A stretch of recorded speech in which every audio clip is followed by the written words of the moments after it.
Welcome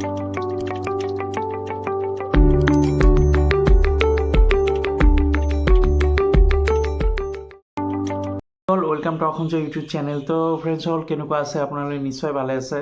তো কেইদিনমান আগতে অসম পুলিচৰ ৰিজাল্ট দি দিলে। তো আপোনালোকে কিছুমানে ছিলেক্টেড হৈছে, তো কিছুমানে ছিলেক্টেড হোৱা নাই। তো যিসকলে ছিলেক্টেড হৈছে সিহঁতেও চিন্তিত আছে, আৰু যিসকলে ছিলেক্টেড হোৱা নাই সিহঁতেও চিন্তা কৰি আছে। একমাহ দুইমাহ কাৰণে আমি ভিভা টেষ্ট দিব নোৱাৰিলোঁ, আৰু যিসকলে ভিভা টেষ্টৰ বাবে সাজু হৈ আছে তো সিহঁতৰ বাবে আজি এটা গুৰুত্বপূৰ্ণ টপিক লৈ আহিছোঁ। তো এতিয়া কথা হ'ল যে ভিভা টেষ্টৰ বাবে আপোনালোকে কেনেকৈ সাজু হ'ব। তো আপোনালোকে ফাৰ্ষ্ট ভিভা টেষ্টৰ বাবে আপোনালোকে যদি ভাবে যে 5 মাৰ্ক এক্সট্ৰাকৈ পাম আমি, তো 5 মাৰ্ক এক্সট্ৰাকৈ পাবলৈ হ'লে ফ্ৰেণ্ডসকল এই ভিডিঅ'টো গুৰুত্বপূৰ্ণ ভিডিঅ' হ'ব। তো ভিডিঅ'টো সম্পূৰ্ণ ভালদৰে চাই ল'ব, আৰু যিসকলে নতুন ভিজিট কৰি আছে অসম ইউটিউব চেনেলটো ছাবস্ক্ৰাইব কৰি বেল আইকনটো প্ৰেছ কৰি দিয়ক। তো ফ্ৰেণ্ডসকল বলক আমি আৰম্ভ কৰোঁ। তো ফ্ৰেণ্ডসকল 5 মাৰ্ক এনে আপোনালোকে পাই যাব। তো এইটো কিহৰ বাবে? কাৰণ আপোনালোকৰ ড্ৰেছ আপ। তো আপোনালোকে যদি ড্ৰেছ আপটো যদি ভালদৰে পৰি যায় ভিভা ইণ্টাৰভিউৰ বাবে, ভিভা অৰেলৰ ইণ্টাৰভিউৰ বাবে, আপোনালোকৰ ড্ৰেছ আপটো এইটো মেইন পইণ্ট। তো আপোনালোকে কেনেধৰণৰ লুকছত আহিছে। তো ফ্ৰেণ্ডসকল ভিভা টেষ্টৰ বাবে জিন্স পেণ্ট বা স্পৰ্টিং এনেকুৱা ধৰণৰ ড্ৰেছ আপ পৰি নাযাব, তেন্তে সেই 5 মাৰ্কটো আপোনালোকে কেতিয়াও নাপায়। তো এইটো 5 মাৰ্ক আপোনালোকৰ ড্ৰেছ আপৰ বাবে। অকল ভিভা টেষ্ট আৰু অৰেলৰ বাবে আপোনালোকে ফৰ্মাল ড্ৰেছ পৰি যাব। ফৰ্মাল বুলি ক'লে আপোনালোকৰ ওচৰত মই এটা ফটো দি দিছোঁ। তো এই ডিছপ্লেতে এই ফটোটো চাব পাৰিছে। এইবিলাক কয় ফৰ্মাল লুক। তো এনেধৰণৰ ড্ৰেছ আপ পৰি যাব, ইন কৰি যাব, যাতে আপোনালোকৰ দেখাত ষ্টেণ্ডাৰ্ড লাগে। কাৰণ এইটো আমাৰ অসম পুলিচৰ চাকৰি হয়, আৰু চুলিখিনি অকণমান সৰুকৈ কাটি যাব যাতে ষ্টেণ্ডাৰ্ড লাগে। কাৰণ ডিফেন্স আৰু অসম পুলিচৰ এই ক্ষেত্ৰত ক'বলৈ গ'লে যে চুলিখিনি সৰু সৰুকৈ কাটিব লাগিব। কাৰণ আমাৰ আৰ্মি হওক, BSF হওক, তাৰপিছত অসম পুলিচৰ সৈনিক আছে, তো আমি সকলোৱে চাওঁ যে ইমান সৰু সৰুকৈ কাটে।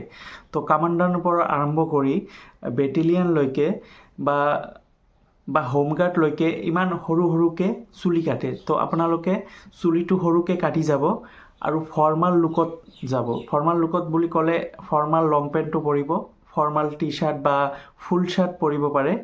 তো বেছিকৈ ব্লেক এণ্ড হোৱাইট পৰিলে বেছি ভাল হয়। তো আপোনালোকে চাই ল'ব, কাৰণ দুটা কালাৰ পৰি যাব। ফ্ৰেণ্ডসকল গুগলত অলপ চাৰ্চ কৰিব পাৰিব আপোনালোকে যে ফৰ্মাল লুক কেনেধৰণৰ দিলে আপোনালোকৰ ইণ্টাৰভিউটো যাতে এট্ৰেকশ্যন হয়। যিসকলে আপোনালোকৰ ভিভা অৰেল ল'ব, যিসকলে অফিচাৰ, তো সিহঁতে প্ৰথমে আপোনালোকৰ লুকটো চাব যেতিয়া আপোনালোকে ভিতৰত সোমাব ৰুমত। তাৰপিছত বহাৰ ষ্টাইলটো চাব। বহিবলৈ এনেধৰণে বহিব যাতে ভয় নাপাব। পূৰা একেবাৰে স্মাইল লৈ যাব মুখত, আৰু সোমোৱাৰ লগতে যদি আপোনালোকৰ ৰাতিপুৱা ইণ্টাৰভিউ হয়, সোমোৱাৰ লগতে good morning sir, good morning ma'am এনেকুৱাকৈ জনাই দিব। কথা হ'ল আপোনালোকৰ পাৰ্চনেল বিষয়ে সিহঁতে ডিটেইলছ ল'ব, যে আপোনাৰ নামটো কি, আপোনাৰ ঘৰত চাকৰি তাকৰি কৰে নেকি, এনেধৰণৰ কিবা কুৱেশ্যন সুধিব পাৰে। তাৰপিছত থাৰ্ড আপোনাক কুৱেশ্যন কৰিব পাৰে যে আপুনি অসম পুলিচৰ চাকৰিটো কিয় কৰিব বিচাৰে। তো এনেকুৱা ধৰণৰ কুৱেশ্যন সুধিব পাৰে। পূৰা প্ৰিপাৰেশ্যন লৈ যাব। কোন জিলাত থাকা, তো জিলাৰ মানে ফেমাছ বস্তুখিনি সুধিব পাৰে। তো সেইখিনি আপোনালোকে চাই যাব।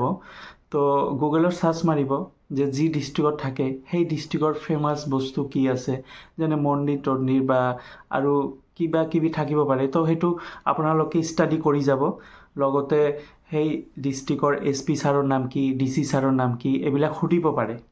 তো আপোনালোকে এইটো ষ্টাডি কৰি যাব, কাৰণ এইবিলাক মানে সুধি থাকে, এইবিলাক ভিভা অৰেলতে সোধে। তো 2025 কাৰেণ্ট এফেয়াৰ্ছখিনি, অৰ্থাৎ জানুৱাৰী মাহৰ পৰা এপ্ৰিল মাহলৈকে কাৰেণ্ট এফেয়াৰ্ছ কিছু আপোনালোকে ষ্টাডি কৰি যাব, যাতে আপোনালোকে পূৰা প্ৰিপাৰেশ্যন লৈ যায়, যাতে চিলেকশ্যন হ'ব পাৰে। সকল আপোনালোকে পূৰা ষ্টাডি কৰক এইকেইদিনমান। আজি এইখিনি ভিডিঅ'তে সমাপ্ত কৰিম। যদি ভিডিঅ'টো ভাল লাগে লাইক কৰি দিব, আৰু নিজৰ বন্ধু বান্ধৱীক শ্বেয়াৰ কৰি দিব।